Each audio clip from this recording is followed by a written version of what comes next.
A wealthy, but evil man named Zafar Khan has fallen in love with a girl named Salma and wants to marry her. But she and her father did not let him. Zafar was arrested for various crimes and was imprisoned for 10 years. But when he is released, he sees that Salma is married to a good man named Aslam Khan. Zafar Khan wants to convince Salma to marry him, but Salma refuses. Zafar murders Salma's father and plots his revenge by flooding the region in which Salma lives, nearly killing Aslam and injuring Salma, causing her to lose her memory. During this catastrophe, Salma is also separated from her young son Iqbal. On a railway platform, Iqbal attempts to go after her on foot while Salma is on a train. But he slips and the train leaves the platform. Zafar abducts Salma and tells the world she is his wife. He also adopts an infant from an orphanage in Kanpur, a boy named Sunny, for Salma to raise on the advice of a psychiatrist. Meanwhile, Iqbal is reunited with his uncle, who has lost his wife and son in the flood. In the process of a heated fight, Iqbal's uncle has lost his right arm, to which Iqbal tells him he will serve as his uncle's right arm from the present onward. The uncle will raise Iqbal as his own, as they have no more family. Years pass, and Iqbal and his uncle work as coolies. Iqbal has grown up to be a dashing, confident young man, and is considered the leader of the local coolies. During an incident with a man named Mr. Puri, a coolie is beaten up badly, to which Iqbal is infuriated. Mr. Puri is beaten up, but Iqbal is wrongfully imprisoned for his actions. On the same day, however, he is set free. He organizes a labor strike, which brings the station to its knees. Sunny, a young, budding reporter, is covering the story. While speaking to Sunny, Iqbal sees a picture of Sunny's mother, who turns out to be Salma. In another attempt to get Salma back, Iqbal rushes to her house to bring her back after all these years. But, to his horror, Salma does not recognize him. Zafar is infuriated at Iqbal's trespass.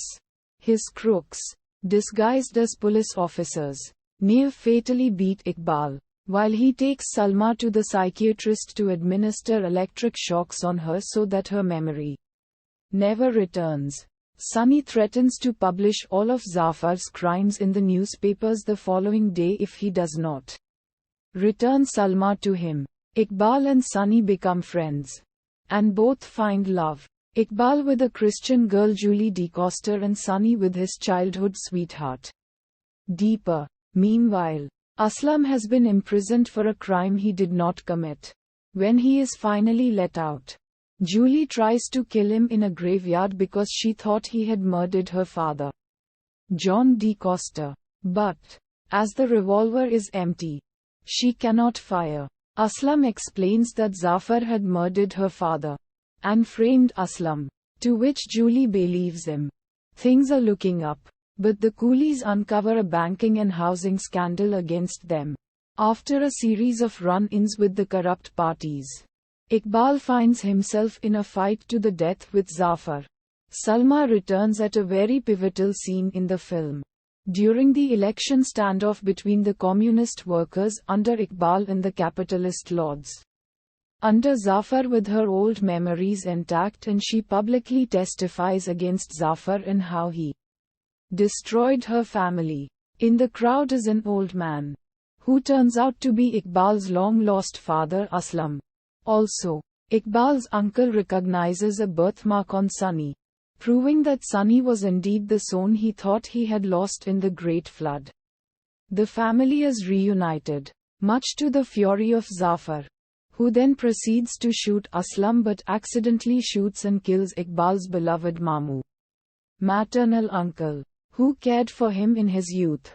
Zafar then abducts Salma.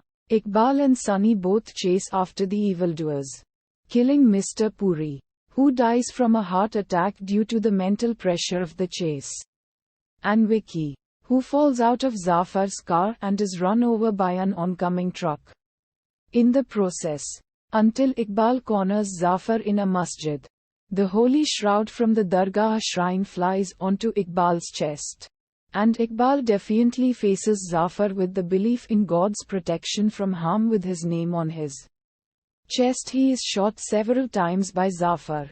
But he continues to chase Zafar up the minaret, saying a part of the Shahada with each shot. With the last of his strength, he cries the takbir and pushes Zafar off the parapet, killing him instantly. And Iqbal collapses into his mother's arms. Coolies from all faiths pray hard for his recovery. And Iqbal recovers from his injuries to the joy of all.